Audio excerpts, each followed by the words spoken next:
And we're back with another episode of the Lakers Fast Break Podcast. It's Gerald Glassford coming right back at you here from Lakers Fast Break.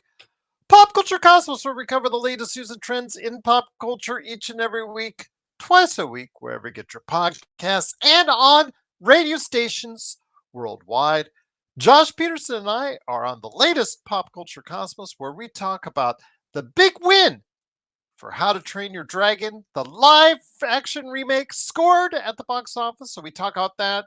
We also talk about other things that have come up in regards to the movie experience and also streaming as well. And we talk the highs and lows of video games this month. The highs of the announcements that have been made, and the lows of some of the releases that came out.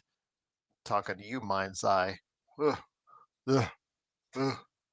But I'll tell you what, there are some highs and some lows so far this month. So we talk about that all on the latest Pop Culture Cosmos, wherever you get your podcasts. Also, as well, Legends here. I Got Next Sports Media.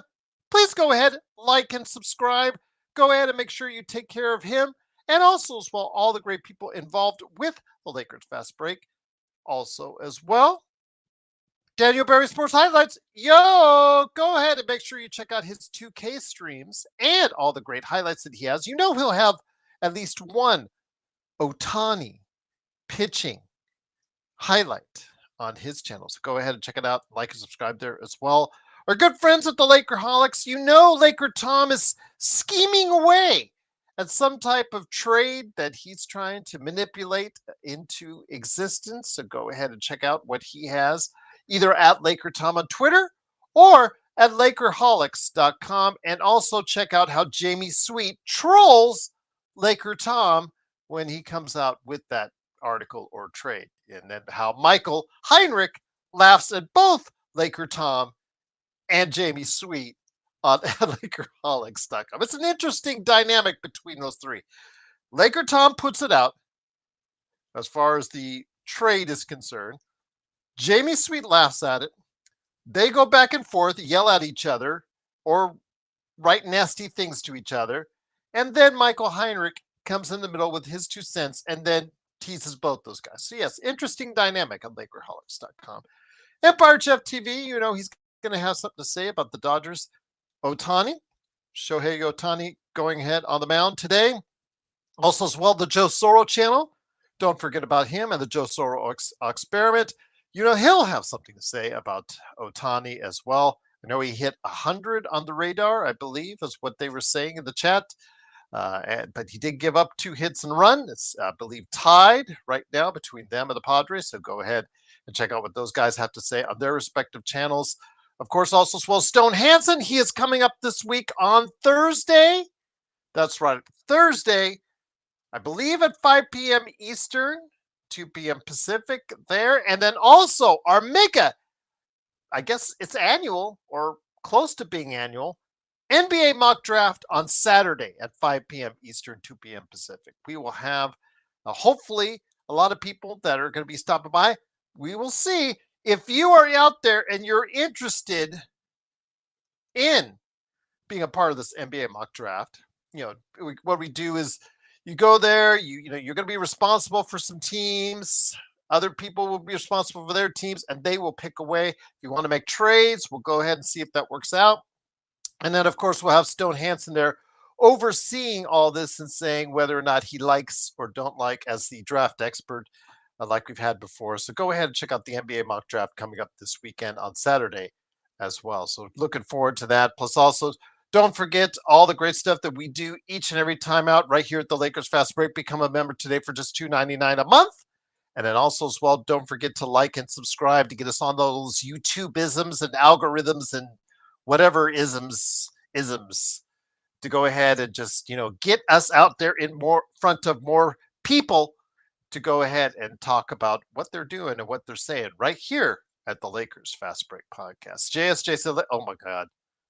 JSJ, I might have to ban you from the channel for that.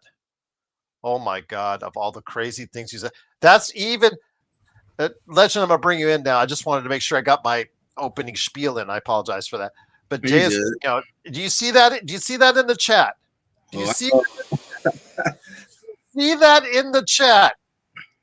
Oh my gosh, JSJ. Sports baby, if you're on here, I might have to consider banning JS. Oh well, he's a mod. I believe JSJ is a mod. Oh, JSJ, ban yourself for like 10 minutes. He might after that statement. Laker Tom should be the GM. Now he does have Laker Tom. One show that we did, a mock draft. Legend was there,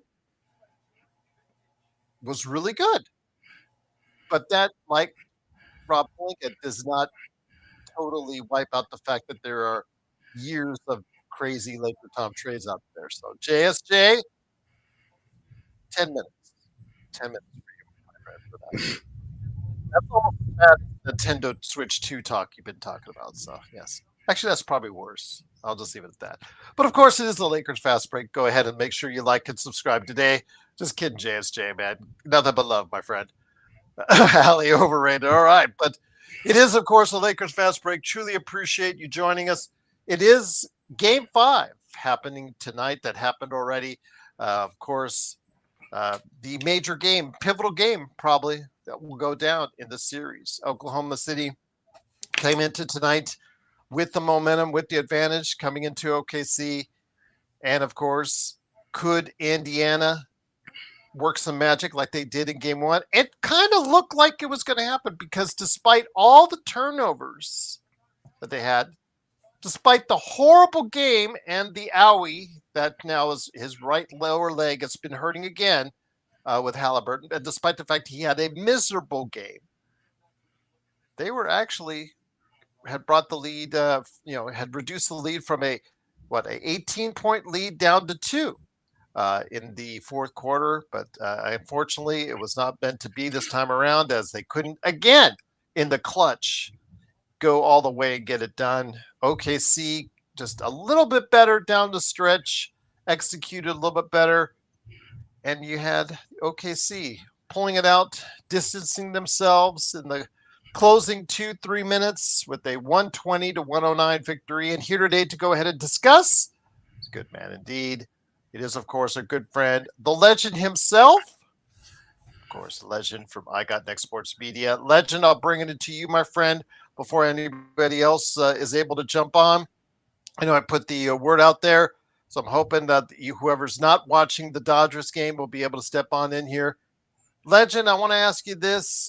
Tonight's game, again, it seemed like OKC, despite all the turnovers that they created, their half court offense struggles to get consistent baskets. If they were able to do so in the first half, they probably could have put them away by 20 to 25 points. It looked like it could have been that dominant, but their half court offense is sometimes their own worst enemy. But despite that, and despite the fact that, Indiana came charging back and they allowed Indiana to come back with a very strong effort. Pascal Siakam, shout out to him. I mean, yes, in a losing effort, but man, that guy has been showing off all finals long, just steady as a rock for Indiana today also as well, despite Halliburton's terrible performance.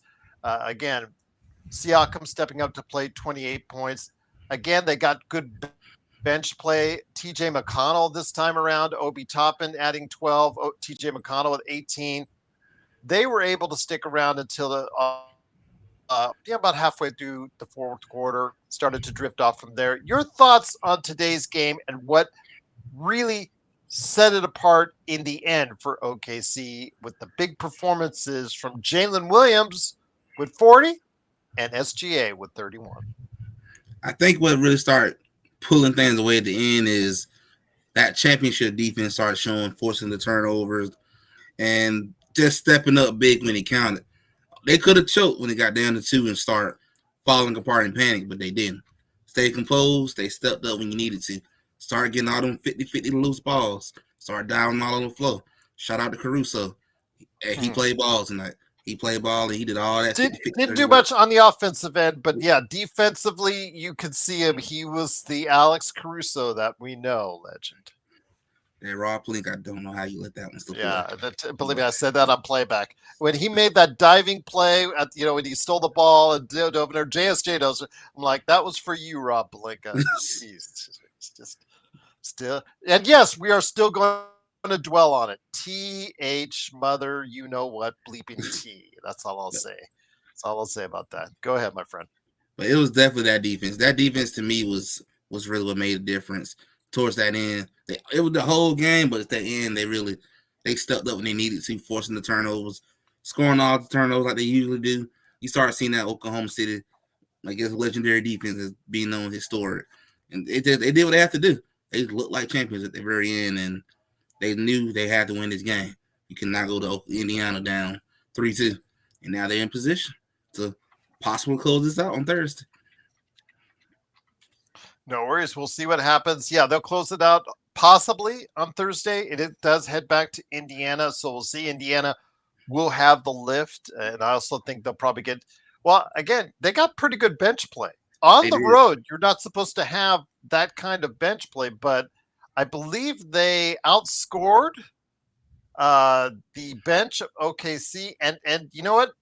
Credit to them. They tried all they could. They put out their McConnell. Matherin was, Matherin's a hot and cold player, even in his own games. I know he frustrates the Indiana base because he'll be spectacular one moment and then he'll fail spectacularly the next. Today, he was just not really that good, 211 shooting. But Obi Toppin, TJ McConnell, they kept them in there with 30 points combined between those two. Yeah, it just when it comes right down to it, this was Halliburton's game. This was Halliburton's game to have. This is what he wants. He wants to get it to where he's within range. So he'll be able to take over. So him and Nemhard, who's also been a clutch player throughout the playoffs, to get it done down the stretch. But today, my friend, Nemhard, I didn't really see him down the stretch of that great. He only got 7 points himself. Halliburton, those two are your clutch guys, and unfortunately, the clutch got stuck tonight.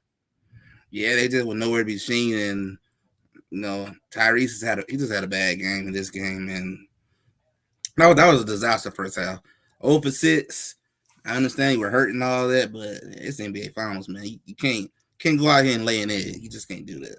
You gotta somehow get some points on the board. Whether it's just get to the free throw line and live off of it for the moment. But that was a disaster first half. Second half wasn't really that much better either. I kind of agree with Stephen A. at halftime. You might should have sat the rest of this game out and just take the L and see what happened in game 6. It is like you wasn't helping the team that much. Kind of hurting them more than helping, really. Yeah, that's true. And they were talking about putting TJ McConnell back in the game because he was actually much better offensively than Tyrese Halliburton. Tyrese, yeah, he did hurt the leg or re-injure the lower, I think, was it right or left leg? I think it's right leg, lower right leg. Yeah, he injured that again, re-injured it, but that's been something that's been bothering him for a while. I remember his press conference about 5-7 days ago, where he went off the podium after he talked to the media and made sure he did an expressive limp on the way out, and then he proceeded to have, I believe, was a good game right after. So it depends on Halliburton right now. Halliburton going back to Indiana has to be a lot better. He's faded on Friday and now Monday. It's not been what they needed in Indiana. And this is what they wanted. They want to keep it close. And they brought it down to 2, despite the fact no Nemhard really helping them out. No Halliburton really helping them out. And those are your 2 clutch guys outside of Siakam. And they still got it down to 2. So I will say, there is no definitive win for OKC in this matter. I don't think it was it looks like OKC's got this in the bag by any stretch, because Indiana can take solace in the fact that they were very close without Nemhard or Halliburton having a good game at all. And I'll tell you what, it's just at this point, I think that there's still a good chance that Indiana might be able to tie this up heading back to Indiana Legend, even though, again, Halliburton had a terrible game, Nick. A terrible game.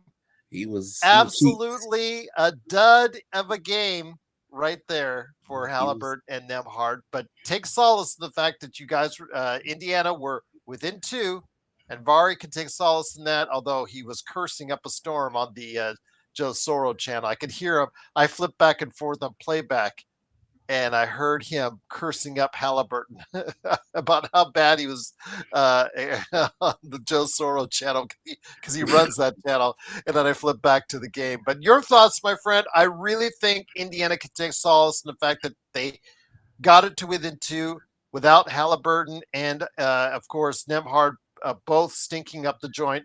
Your thoughts on them tying it up back when they get to Indiana? if I was Indiana, I would really not feel too bad. The fact those two played, sorry Nick, they played like trash. You was still in this game, down two. That lets you know if Tyrese could just gave you half of what he really could give, he might came out with a win in this game, possible. So I was And them. despite I really don't feel bad. Yeah, exactly. And despite all the turnovers, despite everything that was going on that didn't work in Indiana's favor, that's, I think, something that needs to be mentioned is the fact that OKC has to execute better in the half court offense. They They do. have to go ahead and have um, consecutive possessions where they score in the half court offense. And it just does not look like that they're great at doing that. And they are sometimes they're very inept at doing that, quite frankly.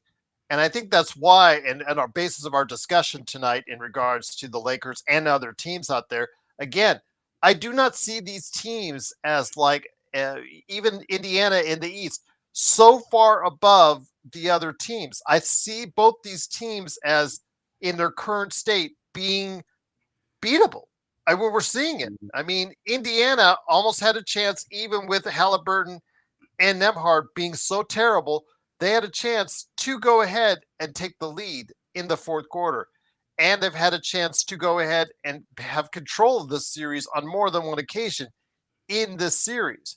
So, with that being said, again, I think before we get to what we're going to talk about as far as the NBA trades and all that good stuff, I really think at this point you have to look seriously at OKC being better executing offensively, or it looks like it's going to be a 7-game shootout, in my opinion.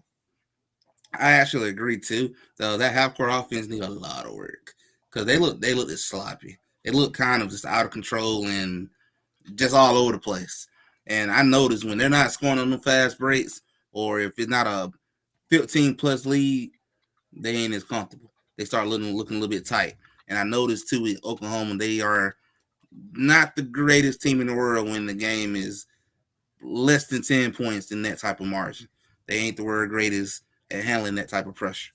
So I would say if I'm Indiana, I still think they should feel good. They can win game 6. I am beginning to believe this might go 7. Unless Tyrese is really hurt badly on Thursday, and then yeah, he might be in trouble. But even if he hurt, they can still pull it off. So I think this can really still go 7. I think it'll still go 7, and I think that's just because of how I don't have the confidence in OKC in the half court in their offense. If Indiana somehow limits the number of turnovers at home, if they do limit the number of turnovers at home, they'll have to put OKC will have to utilize their half court offense more, and in doing so, they have to execute better. And if they have not, which would they have not been, they have not executed well the entire, I guess you could say, the playoffs, because in the half court offense, they're just not a great half court offense. They don't shoot well from the outside so far in this playoffs, and they are so dependent on Jalen Williams, who had an outstanding game. He is now playing like the number 2 on OKC that you wanted to. He was kind of in and out, inconsistent at various times in the playoffs, but he has played like the guy, the 1A that you need in the last 3 games. So all the credit to him tonight with 40 points. And SGA, oh, by the way, with his 31 and 10 assists. So, I mean, you're getting it from those guys, but their offense is so fixated on those two trying to create offense. it's hard sometimes. It's hard to get clean, consistent looks in that type of offense. So that's why I'm thinking Indiana, they'll clean up the turnovers a bit in Indiana. I think they'll get just enough to go ahead and push it to a game seven. Game seven is where I'm really thinking that this is going to be something for the ages. It's either going to be a blowout by OKC, or as I've told Vari, and I put it out Woo. there, I still think it would be coming down to where Nick's guy, Halliburton, it will be just healthy enough to go ahead and Become a do the legend. choke sign once again. I'm telling you, that's what I like to see. Either or. OKC blowout in game seven, or Halliburton do the Halliburton thing in game seven. So we'll see. We'll see how it goes. But any last thoughts on game five, or how the rest of the series is going to play itself out, my friend? Because everybody out there, Thursday, you have to wait till Thursday before the series kicks up again with game six. But any last thoughts on this before we head to our conversation on the NBA and the Lakers? I'll just say, just to wrap things up, I think Indiana will probably win game six. We're gonna probably get this game seven, unless Oklahoma decide to come in and be like, no, we in this tonight. But if it goes to game seven, I do think it's gonna be kind of what we saw tonight. Close game, gonna go back and forth. And at Tyrese time, you want to hit the shot, hit another buzzer beater, and really become a legend. That's your time. I mean, you will go down in history at that moment in game seven. Because we haven't had a game seven since 2016 finals. So Yep, it's been a while, my friend. It's been a little while. We'll see, but I think it's going to go seven. I just think that Indiana will find they're really good at home. Their crowd is really supportive, and I just think that Cason Wallace tonight. I got to give credit to Cason Wallace. He has been. I know, some people say missing in action, even though he's been out there, but he's been terrible on the offensive end for the entire series.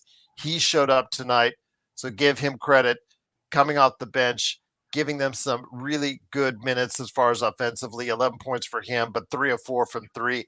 Aaron Wiggins once again. We talked about this all year long, that when it came to Bronny James and the number 55 pick, there was only one 55 pick in the past 10 years that had actually gotten a second contract, and that was Aaron Wiggins. And you see why. He is just he's good enough on the defensive end, and he is good enough on the offensive end, especially at home.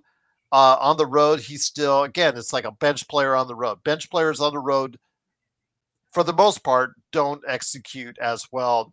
But at home, Aaron Wiggins definitely feels comfortable, and he showed it tonight with 14 points, gave them a very good lift off the bench. And he's a player, again, number 55 pick, and the pick that he was in, I think it was like 2 years, 3 years 2 years ago. before. Yeah, 2 or 3 years ago. Yeah, you're right. Before Bronny. So maybe the Lakers will find the same luck with number 55, but Aaron Wiggins coming off the bench, again, it's just part of that deep rotation they have, legend, in Oklahoma City. Yeah, they just letting you know that sometimes these late draft picks, they can turn into something. So there is hope for Mr. James to become something. There's hope out there, and I think this is also letting a lot of teams in the league know too, just the importance of having good depth, because it's showing right now. It is showing in the series. Well, that's a depressing part, JY. And once again, it is the Lakers Fast Break for all those listening out there and watching. It's Gerald Glassford along with Legend from I Got Next Sports Media. Please like and subscribe. JY in our comments said at the end of the day, the draft and free agency signings will be more exciting than this final series. And it's just sad because this series looks like it's going to go 7, JY. Mm-hmm. It looks like it could be coming down to the wire. And it's a game 7 series, JY. But we've seen a lot of people turn off this series because of the individual teams and players involved. And we saw a lot of people going ballistic over the weekend with the Desmond Bane trade. So in essence, in a way, You might be right, JY. It might be the fact that they're more excited. It's unfair to Oklahoma City and Indiana in a way because it's not like anybody's being blown out. Most of the games have been close outside of game two. Most of them have been where both teams have had a chance to take victory. But again, I mean, as a basketball observer, I'm really I'm more tendency to agree. I have a tendency to agree with what JY says because it is supposed to be an exciting basketball finals. And if you're a basketball fan, this should be exciting to you. But I can tell everybody out there cares more about where Kevin Durant's going to go Yeah. than who's actually going to win the title, Legend. Yeah, you can definitely tell, especially when you watch First Take and all them. They look like they kind of bored talking about it. So because they be working a way to bring in Kevin Durant and all them other topics. So kind of let you know that the world is not into it. And I even honestly I feel kind of bad for both these two teams because this has actually been a really good series, much better than what people originally thought this thing was going to be. And I mean, to me, I'm kind of understanding why this parity thing is kind of good in a way, giving teams opportunities, seeing new teams and new players rise up. But it's sad that things are like that. But I blame the NBA for that part. You just didn't do a good job representing these other teams outside of our NBA stars who are more well known. That's the league's fault. And we'll see again if it happens. I mean, it's going to dictate in the ratings. They can't hide it anymore. The ratings are just not what they uh, are on normal situations. If a higher or bigger market team is in there, let's just be frank. But from a basketball fan standpoint, this should be something we're excited about. But again, what are all my shows that you guys see on here? What are they titled on? They're not. None of them are titled on for as far as what a great and exciting NBA Finals. It's just an afterthought in the comments, in the description. It's mostly about what we're excited about, who we're going to go ahead and trade for. Is there going to be trades, or is there going to be, something that's going to change the landscape of the NBA? That's not going on right now in Indiana or OKC, but that is the talk right now, Legend. It is about what, a little more than a week away from the NBA draft. Yep. We'll have our NBA mock draft on Saturday. Stone's going to stop by on Thursday. Game 6 is going to be on Thursday as well. So with that, of course, the Desmond Bane trade. I know you said you couldn't make it on yesterday. The Desmond Bane trade went down over the weekend. Desmond Bane going to Orlando for 4 first-round picks, a pick swap, Kentavious Caldwell-Pope, and also as well Cole Anthony.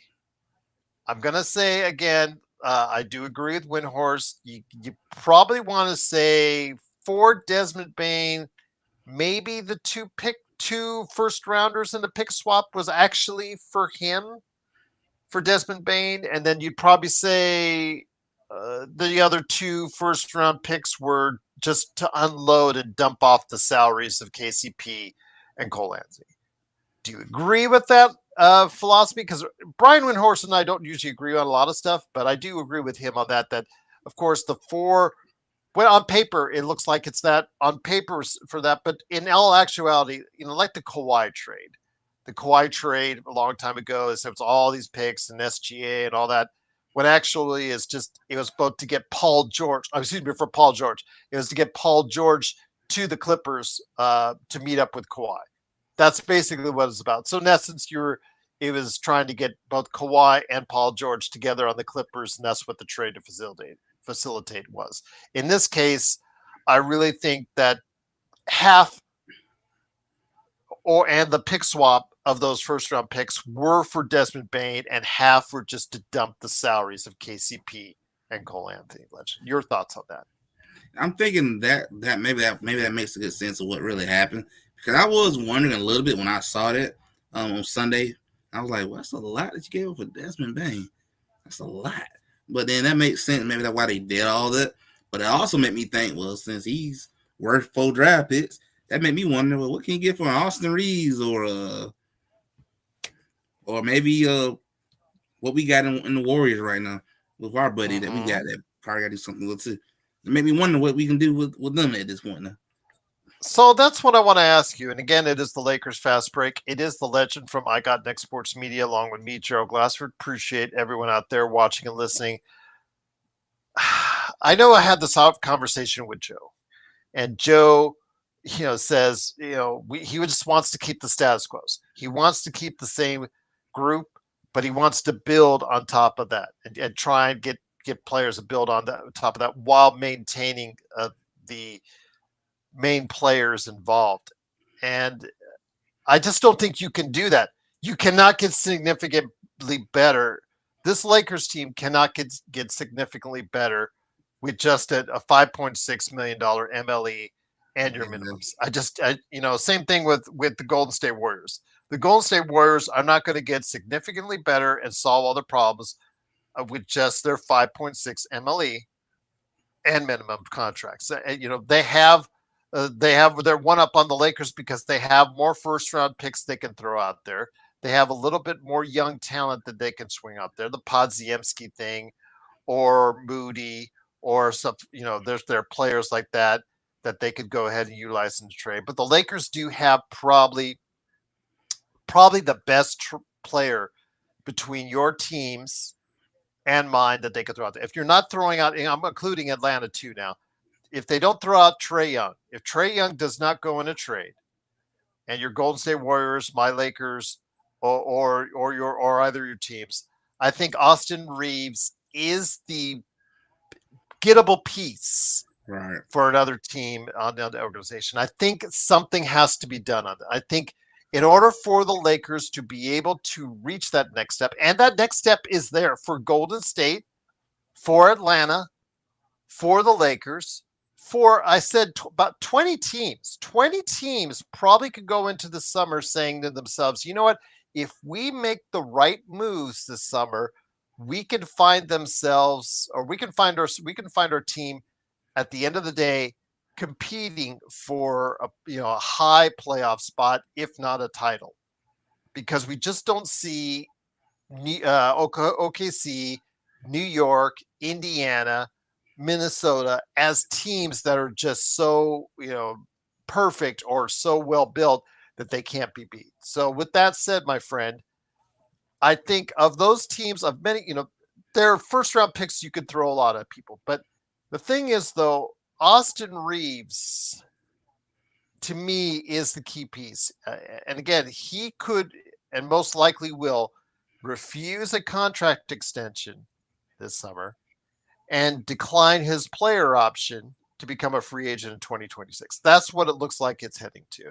And if he does so, my friend, I don't want to make sure, I don't want to see the Lakers lose him for nothing. That is my biggest concern. Rui Hachimura is going to be a free agent in 2026 regardless. If it looks like he's not going to be able to be retained, you're just going to trade him by the trade deadline. Austin Reaves is the one I think that people want to hold on to or trade. And for me, I think it's a trade, Legend. But I think he can get now, seeing the Bane trade, and Desmond Bane, I don't think he's a far step below. As I was trying to speak to Eric Kwan last night about this, I really don't think he's far below Desmond Bane that you can't get yourself something pretty good in return for Austin Reaves, Legend. I totally agree. I know a lot of people do want to try to keep a lot of that core together, but I do think in order to get better, you gotta tear down and rebuild. And I feel like that's probably gonna be the best option. And my mindset is when I look at what you're getting for Baines, well, I should have no problem getting the same thing for Reeves. Should have no problem getting the same thing. And I feel like I know a lot of Laker fans probably don't want to do that, but that might just be the best thing to do. And plus, I still not for sure if you want to have two defensive liabilities on the court together. That might be better to I'm gonna keep the best one and let the other one, let the weaker link go and get some back. I mean, Orlando, and I wanted to talk to our good friend Alfred Esmond, but he unfortunately has so much work right now he could not stop by the show. But he says he's going to try and hop on later this week. He was our Orlando Magic correspondent, and I really wanted to get his thoughts on the trade because one thing we've been both talking about with Orlando is they need offense. They need offense, Yep. and Desmond Bane is a guy who can create offense with his shooting. 40% 3-point shooter consistently over the past 3 seasons.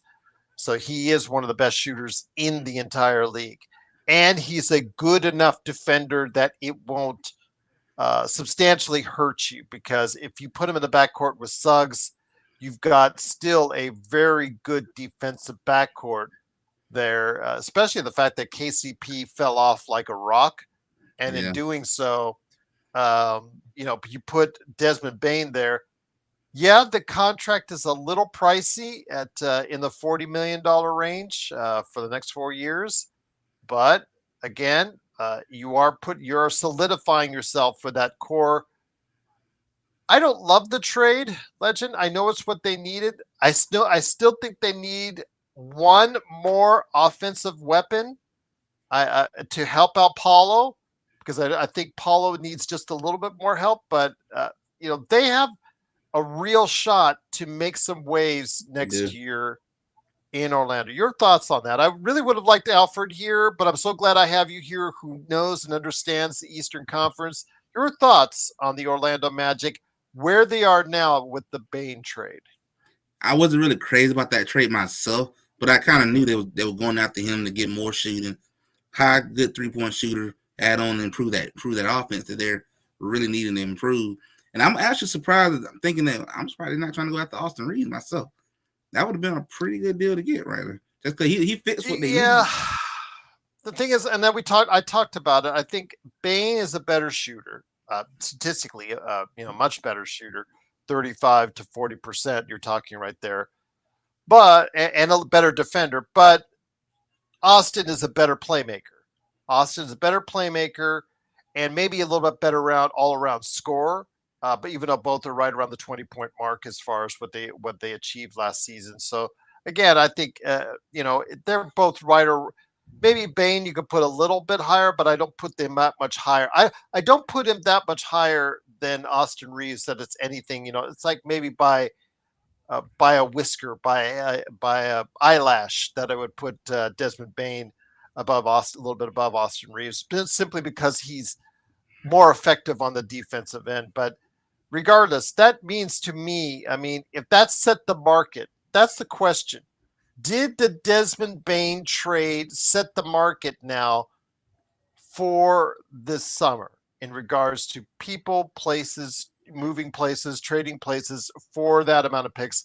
I'm not sure it does, because when Kevin Durant gets traded, people are going to be pissed off that they didn't get the same amount of picks that Desmond Bane. I don't think, if you think Kevin Durant's going to get you still 4 first round picks, I think Yeah, not at his age. that's a long shot Yeah. personally, but we'll see what happens. Crazier things have happened. So again, we've got Luca, so I can't say crazier things have happened. So your thoughts? Did this set the market? Did this set the market for the rest of the summer on what, not even high end players, but good to very good players like Austin Reeves? Does this set the market for them going forward? I won't completely say like decide how everything's gonna go, but it might give you an idea of what you might can push for just based off of what we just saw with them. Just like I feel like with Austin Reed, you probably can get probably about 4 first-round picks or 3. Either one of them probably can happen. And I don't feel like it's asking for too much in that situation. And I feel like we're gonna see more movement and really see what you can really get once that Kevin Durant trade probably go on and happen, which I'm thinking is probably gonna happen soon because it's looking like it's really narrowing down. Well, that's his preferred places to go. I know there was Toronto, Detroit has been talked about. New York has always still been talked about as well. There's other teams that have been talked about in the mix, either very heavily or just in passing in regards to Kevin Durant. Again, it's ultimately up to the Phoenix Suns, but he does have his preferred destinations in San Antonio, Houston, and Miami. Again, I don't know what this does for Miami. Miami, to me, even if they do get a Kevin Durant, I still don't think that they're even in a weakened East, I still don't see them as a team that can just like catapult from where they were to that level. But we'll see. Again, the East is going to be different, for lack of a better term, next year without Boston clearing the way. I mean, but Cleveland's still there. Cleveland could actually win 70 games if they stay healthy. I mean, they won 62 this year, but in a weakened East, they could just run away and hide with the regular season, but then again find the same problems in the playoffs like they did the past two seasons. So it'll be interesting to see. Orlando, I did think them make themselves better, but I just not sure how much better did they make themselves over the weekend. I feel like they need to do a couple more moves. I agree. And this is a team though that has not made a trade since the Markelle Fultz trade. To give you an idea, that was before the pandemic. To give you the idea, last time they made a personnel trade, so to speak, as far as for another player. So that's been a while. So maybe this will facilitate more moves from them. Again, Legend, I appreciate your input. I also want to hear from Alfred, hopefully later on this week, because he was so keyed in on Orlando. But does this? Well, does this finally remove the fact that Trae Young is going to be traded? Because Trae Young to Orlando rumors, I think, were persistent for quite some time. You have an ear to what's going on in Atlanta. Your thoughts on if Trae Young, I don't know if he's going to be a great fit there going forward in Atlanta. I'm actually kind of wondering the same thing about what this franchise direction is they're going, because you're not winning. You just kind of just sitting, like stand still, kind of. And I'm not sure what this franchise is trying to do at this point. So my mindset is either you're gonna put a team together and compete, because this is a good time to do it. It's wide open, or just sit in the middle and then right away and just win a couple games, go lose in the first round. You gotta do something to decide what. I think it's based on Jalen Johnson's health. Atlanta is based solely, well, not solely, but primarily off of Jalen Johnson's health. I really think that if he's going to do his 57 games and then get himself hurt again, I just think it's going to be a problem going forward that he can never stay healthy. That's going to be an issue for your team going forward. But they do have some pieces that they could put together that might work. Dyson Daniels, Zachary Ricochet, they have some places where they can go with that. So it'll be interesting to see what works out for Atlanta. But man, with the fit with Trae Young, I'm not sure long term how it's going to work out. But now there's not a natural destination for Trae Young like it was to Orlando. Orlando would have been a natural destination for him for what they need. So it's going to be interesting to see if Young actually has. Eric says Young, Daniels, Ricochet, Johnson, Okongwu is a nice lineup. Yeah, but it's nice.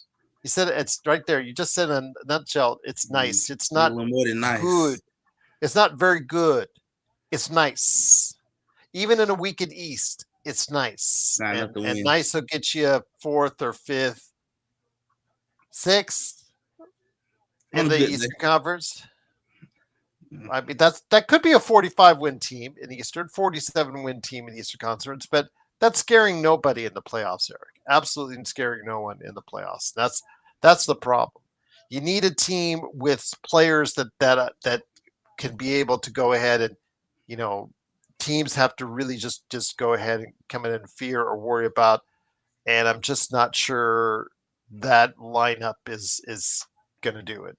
But we'll see. We'll see, Eric, because I have a feeling now that Orlando has made its major trade because they're pretty much, stuck with where they're at without the cap. Now that they have three players in Wagner, also Suggs too. Suggs has got is getting a nice paycheck. So yeah, Banchero.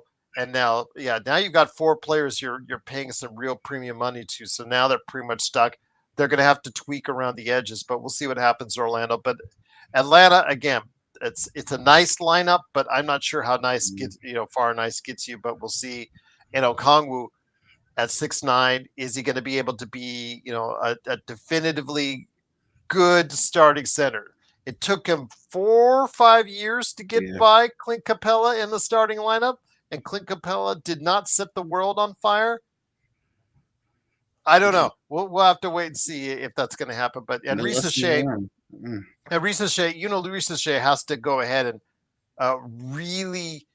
I'm not asking him to be a number one pick.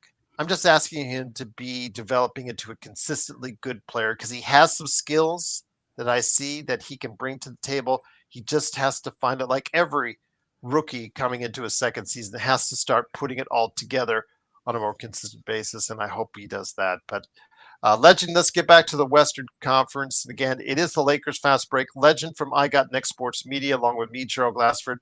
Thanks so much again for watching this. Dan, as he says, Orlando needs Alex Caruso. Every team Everybody wants. needs Alex Caruso, but he signed earlier this year, this calendar year. I believe he signed an extension with OKC. Well, it was this season. During the season, he signed an extension with OKC. So he is there. He is going to help create and perpetuate that culture in OKC for a long, long time. Smart. It's just absolutely a smart move. And that's, again, when you guys, when we talk about Rob Pelinka, give him a pass, a complete pass for the Luka trade, like Joe and Empire Jeff do. I can't. I can't seemingly, and it starts right with Alex Caruso. It starts right there that we see Sam Presti. He sees in Alex Caruso the whole time what Rob Pelinka didn't, and then we'll just leave it at that. So yes, we will dwell on it as it gets closer to if OKC wins the title. We were going to definitely do, and I know you guys out there are going to be dwelling on it too. So Hustler says if Trae Young is your number one option, you're in trouble. Just blow it up and reset. Well, Hustler, remember he was the number one. I can see your point, Hustler. He was the number one option on the team that went to Eastern Conference Finals. Again, they had, like the Lakers did when they went to the Western Conference Finals a couple years. They had a pathway that might have been considered by many easier than others. Maybe, I don't know if you'll agree with me on that, Legend, but well, JSJ, you put that out there. I didn't say anything about that. You put that out there on that issue. I didn't say anything on it. You put that one out there.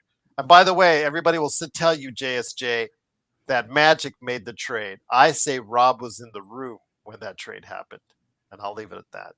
But can the Lakers, from Dan Inspiration, can the Lakers realistically get Andrew Wiggins? I think he'll be a good fit in LA, especially if we trade away Rui.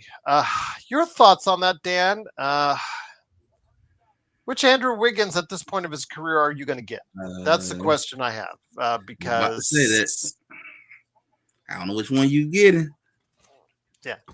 I mean, he got paid a fat paycheck. I don't want to say he got paid a fat paycheck for one awesome finals appearance, but a lot of it was based off that. I'll just leave it at that. But your thoughts on that, my friend? He's earning right around between the next 2 years. He's $28 million. He's got a player option after that for $30 million, which you and I both know he'll pick up. He was pretty bad at times for you guys in Golden State, and then he kind of picked it up a little bit in Miami. On paper, he would be a great addition for the Lakers, but the only thing I worry about, Dan, it's like the thing when you guys were asking for Bruce Brown. You guys asked for Bruce Brown all year long, and Bruce Brown's career has gone into the toilet. Let's just be frank about this. When he signed the deal with Indiana couldn't get rid of him fast enough and sent him to the Great White North in Toronto. And then after Toronto, they sent him. You guys remember that Toronto couldn't get rid of him fast enough and sent him to New Orleans. His career went in the toilet. He was fantastic in the playoffs and leading into the championship series with Denver. I'm hopeful he'll regain his career at some point, but yeah, Legend, 28 million and 50. essentially $60 million for the next 2 years for Andrew Wiggins. Does he give you, or could he still give you $60 million worth of performance over the next 2 years? Maybe. I mean, I feel like getting Wiggins is kind of a gamble at this point because of we just saw for ourselves what he did for us, and it was pretty bad. It was bad. So, I mean, he's a nice pickup, but it just, if you're looking for what he did with the 22 Warriors, you probably ain't gonna get it at this point. Could not even be like a couple years removed since then, and he's been going down and down and down, and don't look like he's going up. And if you do go up, it ain't gonna be that much. So I don't know if I want to pay $60 million for that. Because he would go for about, just to give you an idea, let's say, Dan, if you really want to bring him over here, you could trade him for Rui Hachimura and Maxi Kleber. I'll just say Maxi Kleber. One of those guys around $10, $11 million. So you could make a package for that. I don't know if, does that really move the needle? I mean, defensively, you get a little bit better, but offensively, he's just not that player anymore, Legend. And I'm just worried. He's only 30, so he can get that back. But yeah, it's hard for me to go ahead and stand 100%. I mean, it could be the change of scenery. Now, when a player goes, change of scenery, becomes the player that he once was, or a better player in actuality. Sometimes that's the deal. Sometimes you just start seeing the signs like they did in Golden State. Yeah, you just start realizing that what he once was just not there anymore. And sometimes you got to also look at what's been going on in other teams too. You should look at how he did with us, look what he did with Miami. It ain't nowhere near the same what he did in that 22 run.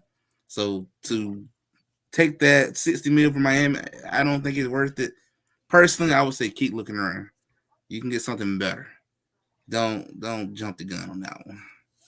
It's not too bad. 18 points last year, right around his career average.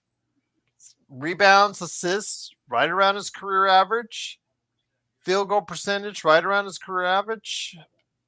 3-point shooting actually went up. Free throw shooting went up. I just think, he got such a bad rep upon his leaving his last season in Golden State. No matter how well he did in Miami, it's just leaves a bad taste in your mouth. And Dan, I can see your point. If you're able to get a player, that could consistently give you 18 points a game, and play defense at the level that he can, because the Lakers need any help on the perimeter when it comes to defense. So I get that. I get that. I mean, is the time in Miami going to refresh him into becoming that player once again? That's the question I would have. So, and yeah, Eric also as well. The issues why he was out for personal reasons for extended periods of time. You have to go ahead and you put that into the factor as well. So, yep. Someone said we all watched AR drive right past him for a game winner on Christmas. So yeah, it would just be hard to go ahead and say, yeah, I can commit to that right now. I wouldn't hate it. I wouldn't love it. If that's the best way I could say it. But again, what I want to go ahead and bring this to is the title of the actual theme of this actual evening tonight is, does the Desmond Bane trade, in your opinion, to all, not just the Lakers, but to all these other teams, does this start it started the summer of NBA trades, as I called it, but I think that a lot of these teams, the only thing that they can do to marketably improve their teams is through facilitating trades. So do you think the stakes just got bigger with that Desmond Bane trade this past weekend? I feel like it may have. I think teams are going to look at this and be like, if Memphis can get that for him, why can't I do the same for any of my guys I want to trade? So I get the feeling people are going to really start asking for some wild stuff, asking for more than what a person part worth at this point. I get the feeling teams are going to start doing that. And just like we just saw Steven Adams sign right back with the Houston Rockets for, I think, $13 million. Because I think he saw the market. I know what he said. and I said this on Friday that I thought he was worth between 10 and 15, and he got right around that. But I don't think he would have been able to get 13 out of the marketplace because there's not that many teams that have an MLE close to that. And I think he's already comfortable in his spot, playing with or alongside or even just in place of Shingun. I think it's a good fit when they work with each other or work themselves. That's the thing, Legend. I think he saw the marketplace and didn't see many options for him to make that kind of money. I have a feeling a lot of these free agents, there's not a whole lot of free agents that are going to move the needle that are out there, but the ones that do may find themselves hard pressed to find a good home at a good price. Yeah, I'm thinking we're gonna see a lot of that. I'm thinking you might see a lot of people actually, if they can, maybe try to stay where they are because we can look at the market and see people can't really pay that much because nobody trying to get too deep into the papers. So I'm thinking you might see a lot of, but depending on who it is, ain't gonna do a lot of movement. But I still think a lot of people gonna really wait to see what happened with Katie. Dwight Smith, just wanted to let you know, Orlando and Memphis conducted a trade yesterday. It was finalized by the league. Desmond Bane went to Orlando. In return, Memphis got KCP. They also got Cole Anthony. As far as similar, not exactly matching, but to put them together, it was close enough to get to Desmond Bane. And then also 4 first-round picks, unprotected, including one that's coming here in about a few days. And then also as well, getting a first-round pick swap. So essentially, I mean, on paper, you could say Desmond Bane was traded for 2 players, 4 first-rounders, and a pick swap. So yeah, Dwight Smith, it is a money thing. They wanted to get rid of the bad salaries on KCP, and also as well, they wanted to get rid of the salary of Cole Anthony, but they also wanted to get a player that could help them offensively. So that's why they made the trade. But that's why they gave up so many first-round picks, is to accomplish both those tasks. And they might have overpaid in some people's eyes. Yeah. Not saying I would agree with that many first-rounders myself, but I guess that's the going rate, and that's what they had to do to go ahead and do both at the same time. So that's what took place. But yeah, that was the trade. Adante Exum. Is he still in the league? Yeah, he is still in the league. I believe he was last with Dallas. I think he finished out the year in Dallas. I mean, he reformed his jump shot. He came back in the league and reformed his jump shot. I don't know how effective he will be for if he play on the Lakers, but I know his 3-point shooting is something that at 43% last year, even in a limited run, he only played 20 games. Still, obviously, this is not a fluke for him because he did actually the previous year. He shot well from behind the arc as well. So, again, the thing is, can he stay healthy? Because he's been injured quite often in his career, and it only took the time off that he played overseas to get him back in here. So that's yeah, Eric. Like I said, Eric, his injury history is of a concern. I don't know if you want to spend the 5.6 MLE on him. Again, who will be out there? We'll have to wait and see. But let me get to the question I want to bring to you again when it comes to the Lakers. Does this Bane trade that happened and the fact that Kevin Durant is about ready to find a new location at some point here in the not too distant future, and the fact that we have the NBA draft around the corner, does this make a team like the Lakers more ready to go ahead and trade assets? Their best 2 assets right now, you could say it's the 2031 first round pick. I'll give you that if you say that out there. But their best player assets are both Rui and Austin. Now combined, they make about $30 million, a little over $30 million. But the fact is, there is the great possibility you could lose both this time next summer. So with that, does the fact that you're already seeing teams trading make the Lakers more antsy to go ahead, or with using the analogy, the trigger finger? Sorry to all those people that are out there might be offended on it. That's you had to just basically pull the trigger on a trade, not the gun, but a trade sooner rather than later? Does this expedite something in the Lakers' minds and even in your Warriors' minds as well, as far seeing that the landscape of the NBA is already changing?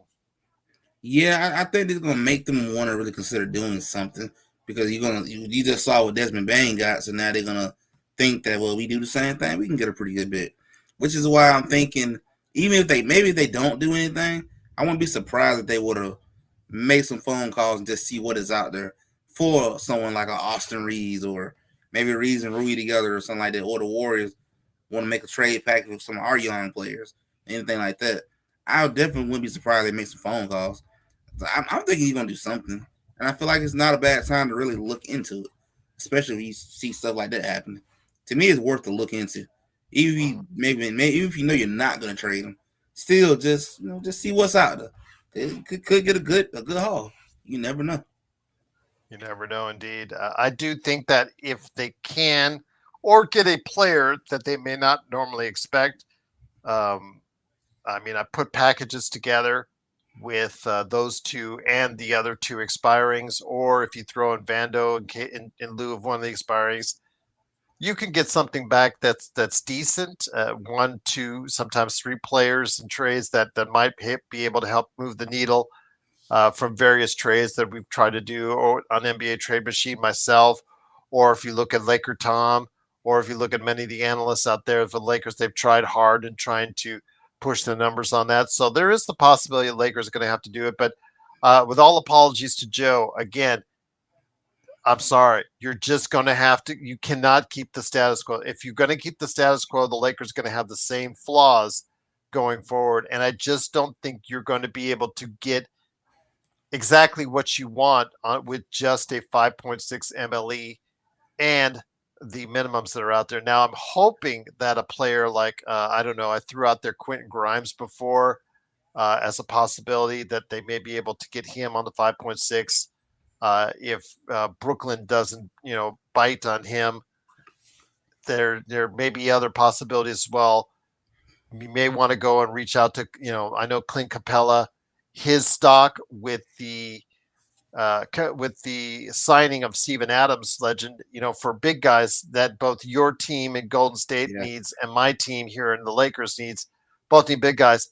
Clint Capella and Lopez, their stock just went up. So, I mean, getting rough out here. yeah, it's getting rough. It's getting rough because those aren't too, well, I mean, Lopez is 30, 37, Um, 38. Yeah. I Yeah. know the Hustler Warriors are says Al definitely. Horford is a great option as a backup stretch five and power forward. I mean, at 40, I Uh, think he's 40. So yeah, eh, yeah, I get a little eh, younger than that. yeah, yeah. I mean, well, we have LeBron. I mean, but I mean, he can still play. He can still play, but that's the thing. That's you just might have to look at that. I'm not going to put it out of the realm of possibility, but he is 39. I should say 39 is what he is. I don't want to make him any older than he is. But he is an unrestricted free agent, so he may be on the move as well. So we'll see if that's the case. But then again, with the uncertainty on health on Porzingis, does Boston want to retain him as well for playing so well for them, especially on their championship team? Yeah, Al Horford doesn't deal. Al Horford is he's a free agent. He's a free agent this summer, so he can also be if you're really thinking that that's the deal as well, he's going to be out there. But again, it's the market for centers on the open market is going to be pretty light, unfortunately. So that's what I'm worried about. I know that Div X-Ray has talked about Kai Jones. And I said, hopefully the fourth time will be the charm for Kai Jones wherever he lands. Dan Inspiration says, I think the Lakers already been hearing they want to make big moves, so I think Rui is more on the move than Austin. But then again, Dan, it's $17 million. Now, mind you, that's $17 million I would love to have, but in the reality of the NBA, 17 million is, even though he's a good player and you might be able to get a player plus picks for him, logistically and money wise, you just have to worry about what you can get. I know Walker Kessler's name has been mentioned in both Golden State and Lakers circles. He is probably the one that a lot of people would like to Everybody go wants. after. Yeah, everybody wants a piece of him because of the fact he's right now on a rookie contract.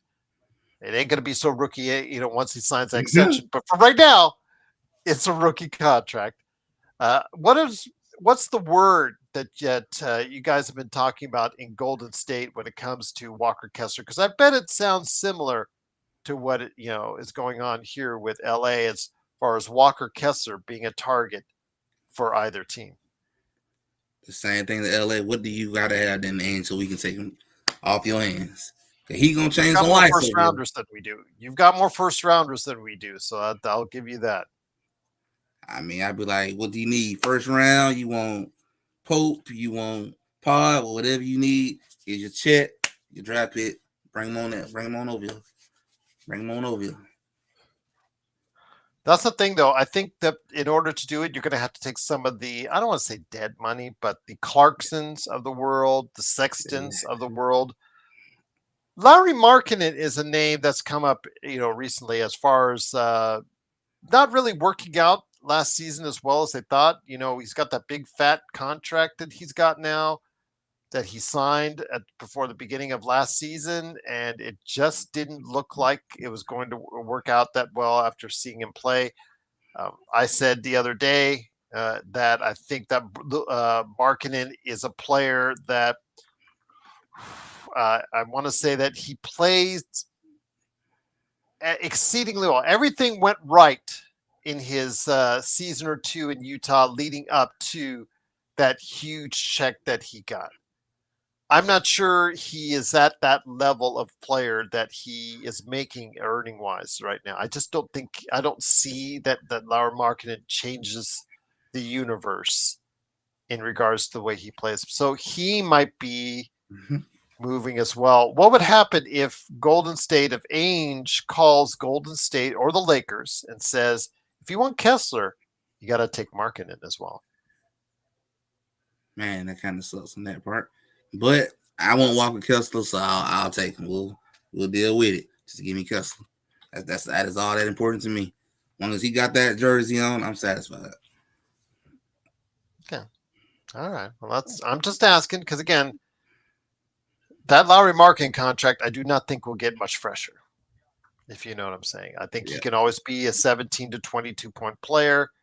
But as far as a impact player that you need in a playoff, I'm not sure he will give it to you on a consistent basis because defensively I have some questions on regards to him and also his motivation and drive per se at times. Sometimes it just is not always there. But again, we'll see.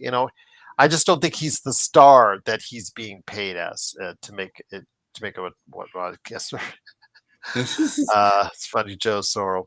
Joe is in the comments. There he is with his, I guess, Joe-isms, for lack of a better term. But Legend, it's been great to have you on. Talk of the NBA draft. I know I got Next Sports Media. What you've been working on there before? I mean, we could be here for a little while, but I got Next Media. I got Next Sports Media. I want to hear what you're doing over there on that great YouTube channel. I definitely gonna get ready to set up to probably do a podcast tomorrow, NBA Talk podcast. We're gonna talk about the NBA Finals from tonight. Talk about what happened with the Baines trade and how that'll affect throughout the rest of the league. Definitely gonna talk about what us Atlanta Hawks fans, what we want to see over here in Atlanta, because we want to start winning, and then talk about what my Warriors gonna do, and then gonna do some more. I don't know anybody else got a Nintendo Switch 2 out there, but play some more Mario Kart on live stream on my other YouTube channel, the one I use all the time. Okay, fair enough. I'm glad you're enjoying it. You said you liked it. I know JSJ has liked it. I have seen a lot of, and already seen a lot of people returning their Nintendo Switch 2s or trading them in already at various game stores. I've already got. Yep, I already know people who have done it. So it is what it is, guys. So Markkinen, Joe, Markkinen, Lowry Markkinen. Come on, man. Get with the program. Lowry Markkinen. There you go. But once again, it is the Lakers Fast Break. Legend, always great to have you here. But again, I'm going to have you here definitely for the NBA or mock NBA draft on Saturday. Plus, also, if you're willing to stop by, again, I'm going to have a draft show with Stone Hansen Thursday afternoon. And then maybe we'll try to do something maybe on Tuesday or Wednesday as well. But Hustler says Lakers are pressured because of Luka. Pelinka didn't care about LeBron before the Luka trade. He traded for Mark Williams for Luka. He didn't believe in AD LeBron anymore to waste picks. I would agree. And the AD LeBron had already seen their window had closed. Yeah. We've already said it on the show many times. That window had closed. And getting Luka in here, yeah, the pressure's on because he hasn't signed an extension with the Lakers. So as long as that extension hasn't been signed with Luka, the pressure is definitely on. But unlike Joe, I think they do need to make changes in order to get better. You cannot keep the current core that they have only a 5.6 MLE and some minimums and expect to get really a whole lot better going into next season, which I think is what they need. They do need to cure their rebounding problems. They do need to be better on the defensive end. So yeah, absolutely, it has to be something that they're going to have to fix. But yeah, Joe, don't you have a game that you're watching or supposed to be watching? The Dodgers, yeah, the Dodgers are leading 6-3. All right. Well, I'm glad you're here anyways. So, and again, it is, of course, Legend from I Got Next Sports Media. Dan Inspiration says if the Lakers get Al Horford, might as well get PJ Tucker and form the oh my God. The big three. Does anybody watching that on CBS? Seriously? Is anybody watching the big three? On social media. I'm sorry. I'm missing the entire thing. All these past players. Jamal Crawford, I think, is going to go into it. I heard Michael Beasley is having issues, or Michael Beasley's being Michael Beasley in the big three. So yeah, that's not what we want. Joe Soros says no geezers, please. I think he's referring to Al Horford. Would you consider Brook Lopez as being too old at this point? He's 37 himself. Yeah. So Legend, let's say Brook Lopez is one of the few options to have for your Warriors. I mean, I'll take him, but I'm not crazy about it because it's the age part. I'd really rather have a younger center if I can. Somebody that can kind of build the rest of the future with at this point. Stuff I kind of would rather have instead of a guy who might have maybe 1 or 2 years left in him, and that's about it. And that tells me, because you guys at Golden State have a similar situation to the Lakers, you do need to go ahead and prioritize building up front. And in doing so, you're going to have to probably make a trade because it's slim pickings out there with what is available on free agency in regards to having a center that's effective. And if you think Clint Capella is going to change the world, I think you're really just kidding yourself. A good backup to have at this point in his career, but as your starter, I think I think you really have to hope that the clock is turned back on him or Brook Lopez, if for that matter as well. But I think that's the case. You're going to have to trade. Who are some of the centers outside of Kessler that your Warriors have been talking about as far as being able to trade? I know they have sometimes mentioned Miles Turner too. His name done popped up a good little bit around over there. Yeah, good luck on Miles Turner. He's going to be, he is probably going to be re-signed by Indiana, or B, he's going to be well above $30 million. But yeah, I mean, you can put the contracts together, but yeah, that's something where Indiana is going to be hard pressed to go ahead and let him go. And I think the other person I know I heard a little bit about as well, maybe like Clint Capella or maybe one of the guys from Orlando, but I know they really want Walter Kirk. That's what they really want the most. JY says no one cares that LeBron can still play in the regular season. About time playoffs come around, the old man is gassed. Yeah, I mean, I can't disagree with you, JY. The evidence is there. I mean, he's been gassing out quite often in the playoffs, down the stretch the past 2 seasons, especially this season, what we saw. And a lot of that is because of the fact, he's 40, but it also a good part of that is because we just don't have depth on the Lakers. It's just that simple. And, you know, the Lakers going to have to make some hard decisions on how they're going to go ahead and build this team in the summer. But I do think there has to be some really, really some good thought and put some good thought into changing this team. And it starts with the two obvious top trade targets in, of course, Austin Reaves and Rui. I really think they need to take a hard look and try to move on because they're especially Austin Reaves, his flaws in the playoffs just twice now. Yeah. Well, 3 times if you want to consider the going back to the Western Conference playoffs, the Western Conference Finals, a couple seasons ago. So that's the case again. I just don't see any way out of this. If you keep everything together, I just see it as a harder battle for the Lakers to go forward in the Western Conference where everybody's loading up, and the Western Conference is going to be decidedly better than the East, Legend. Yeah, I think the West is definitely going to be way better than the East. I actually think whoever wins the West next year will probably win the whole thing, just because they're based off of the strength-wise. And you got to make some moves. To me, I feel like everyone got to make some type of move because Oklahoma's not going anywhere. That's a young core. They're going to still be together, and can't forget about all those picks they still got. They can do whatever they need over there. They're stacked. And Timberwolves not going anywhere. Rockets going to continue to get better, especially if they get Kevin Durant. That's an improvement for them. Spurs are going to continue to grow with Victor Wembanyama. I mean, you got to make some type of moves.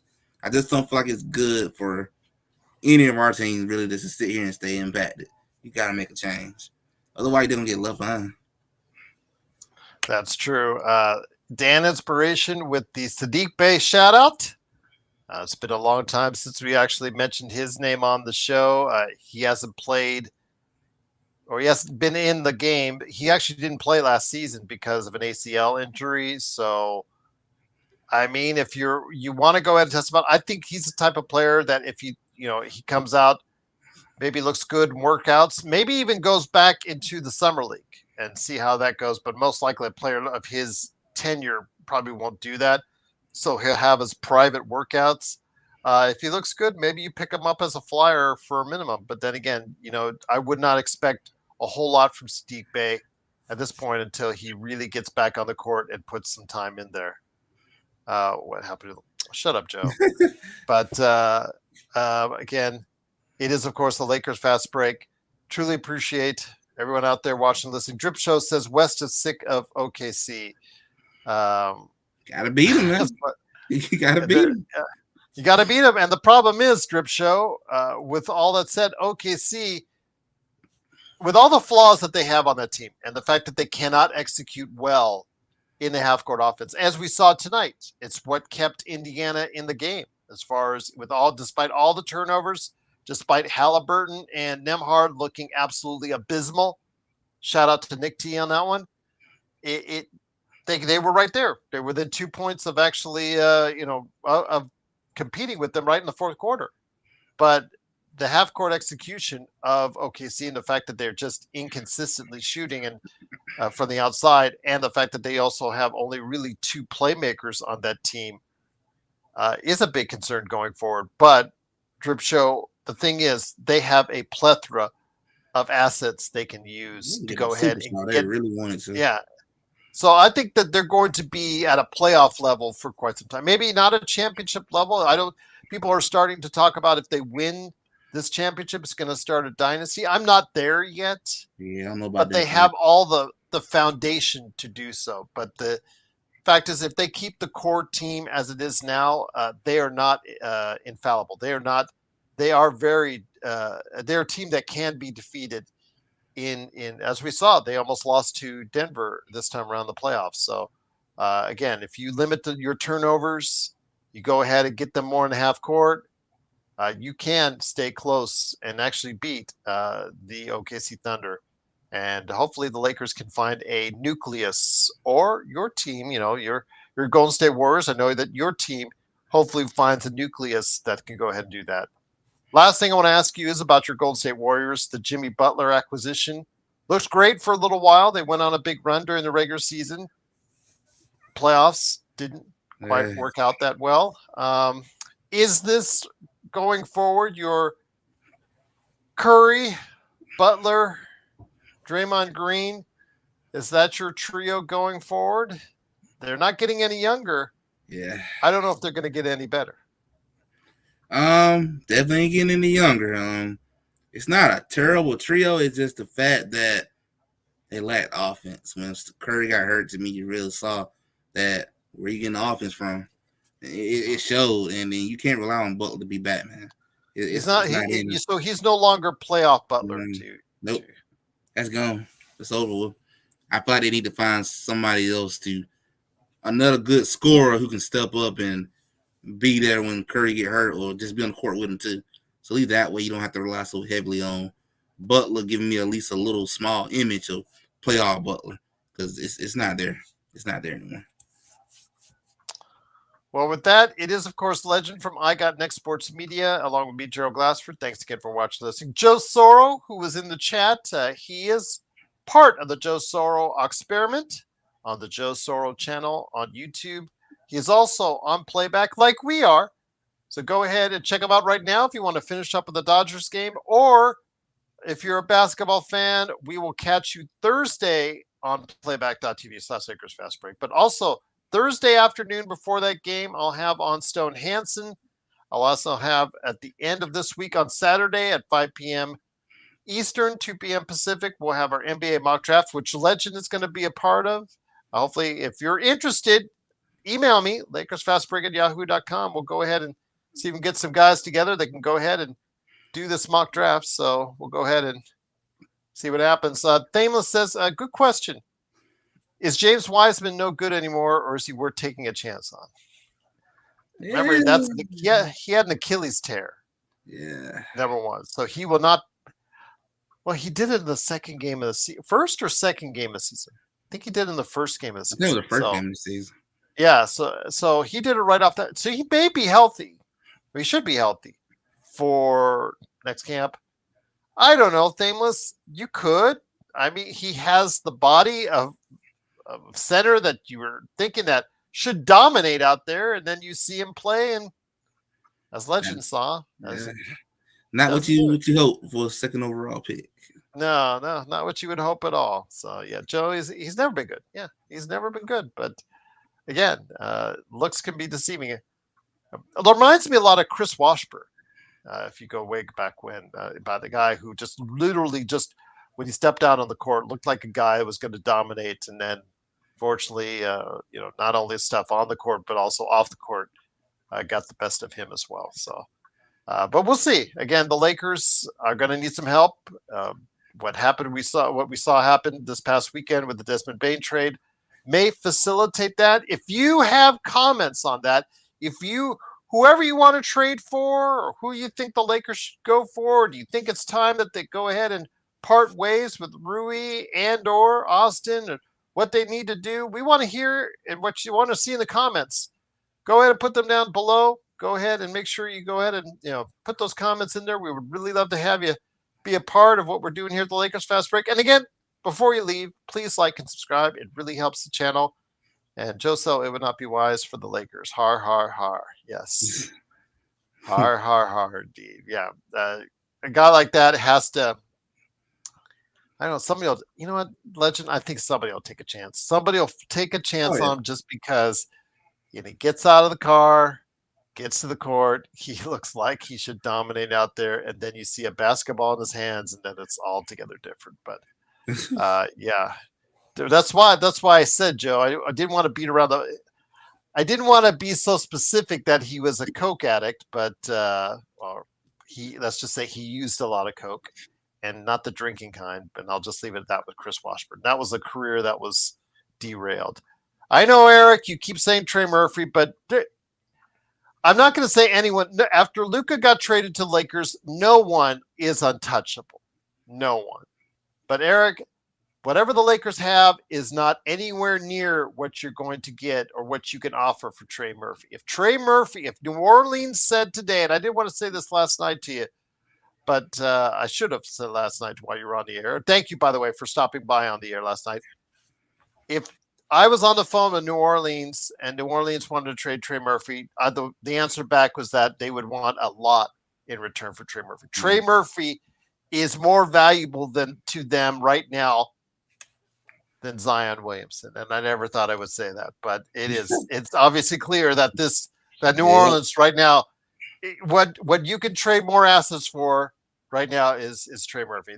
They don't want to get rid of him. I'm not going to say he's impossible to get, but there's no way.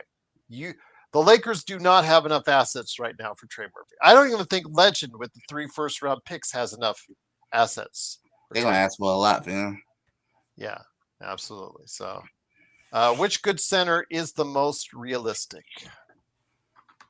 That's a good question for either Golden State or us. I hate to repeat what Joe says. It depends on your level of good. But DeAndre Ayton, I think Portland has no need for him. They have a center that they drafted in the top 10 last year. They need to put in the starting lineup. So they have no need for DeAndre Ayton. They actually have no need for 3 of their top guys, Grant or Simons. They don't have any need for them, Legend. So they could trade all 3 of those guys. So I guess that's the most gettable right now, Fameless. So I'd say that's the most realistic. Yeah. So that's what I just said, Joe. Thank you for repeating what I just said. I know Portland don't mind giving him up at this point. He just does. Yeah, they don't need to. They have a lot of youth. They could go and tank and have a lot of youth that they could build because they have a lineup that they could put out there of all young players that they could develop and just get rid of the Grant on that. Well, they're not going to get a Grant. That is that's the NBA's worst contract right now, it's believed with Grant. But Simons and Ayton, I think, can also be moved. It could be matched. Ayton, I think, was in the 30s, if I'm not mistaken. So it can be matched. Let me go ahead and see DeAndre Ayton. I think it can be matched, if I'm not mistaken. But it's not a fun contract to match, but it can be matched. Just to give you an idea, I know we've talked about this on the show more than once.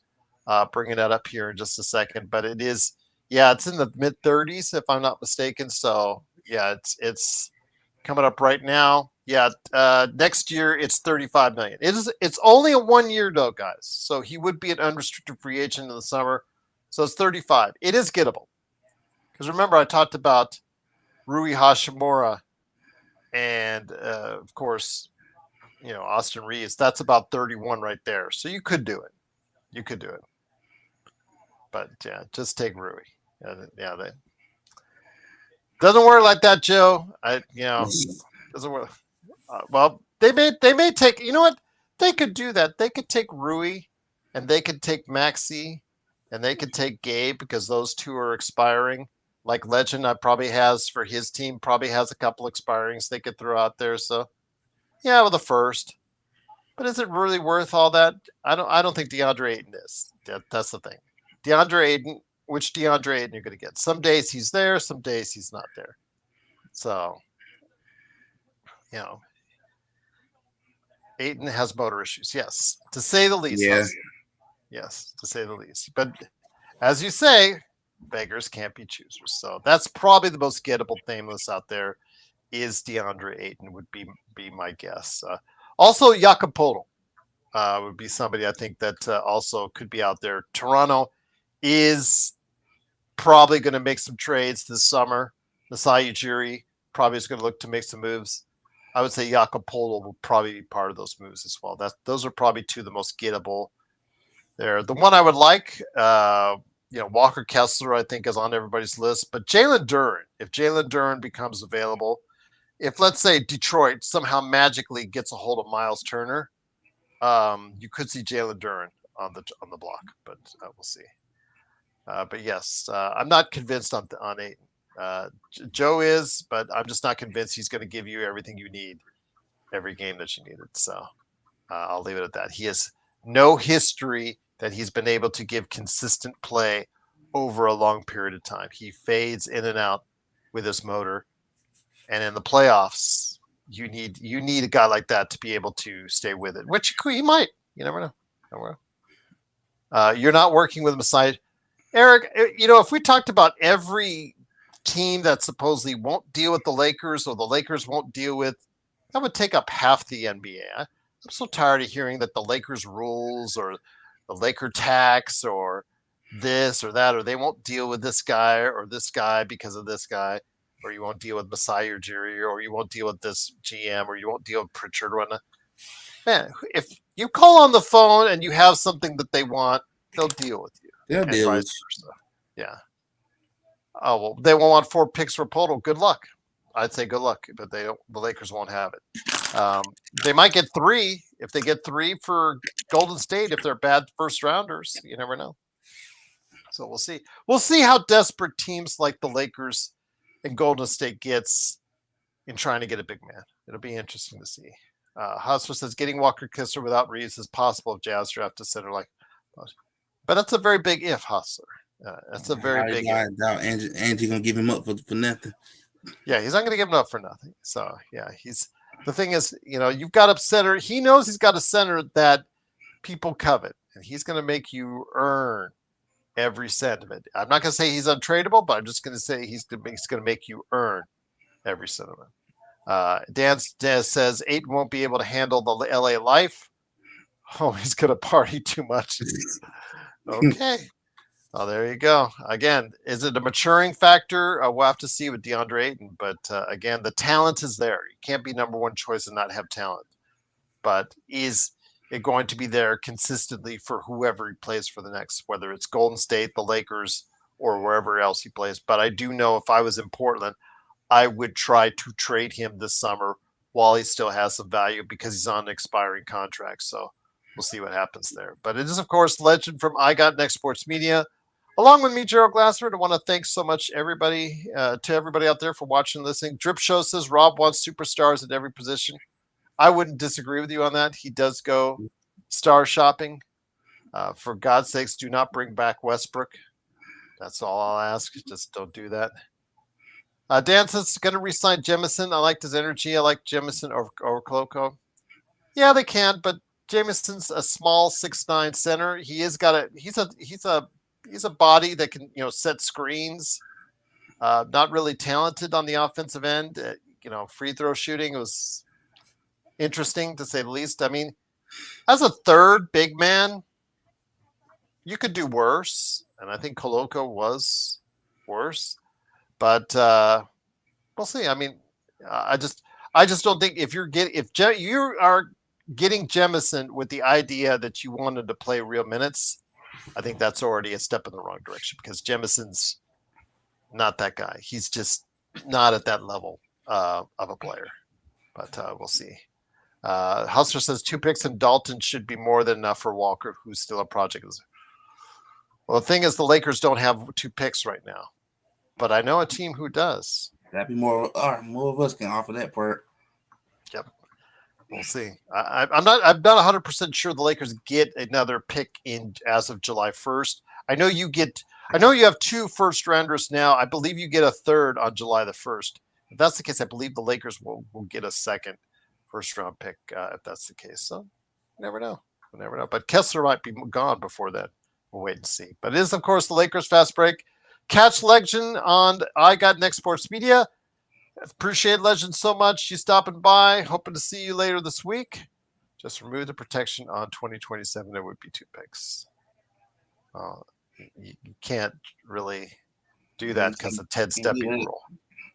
Yeah, you just can't just wave a magic wand like that. But doesn't quite work out that way. But you never know. You never know what deals could be made up on that.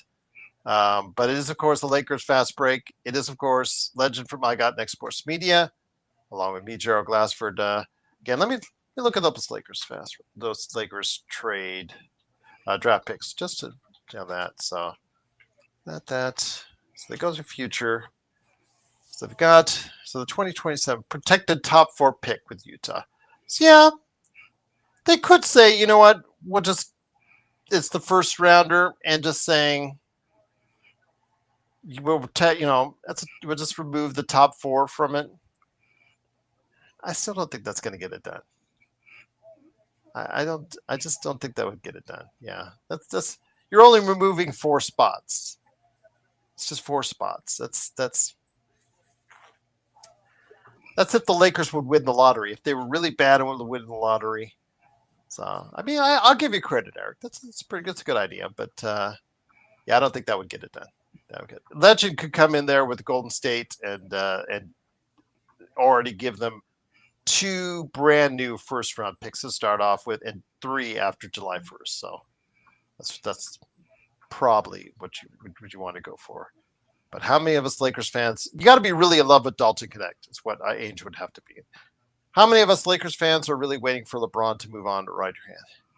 Yeah, I'm not waiting. I got to build a team now. I got to build G10. Build it. The NBA landscape. There's no dominant team in the NBA right now. You must try to win right now. I think if you're waiting for that to happen with LeBron leaving, however he wants to drag this out, 1, 2 seasons, whatever. I can't wait. By that time, we might have, Boston might be back as a powerhouse, with Tatum coming back to full health. That's a possibility after a year, or he might even play at the end of next year. Who knows? Yeah.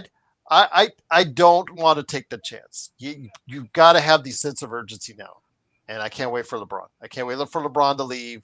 You got to go ahead and build your team now. So that's just the way I see it.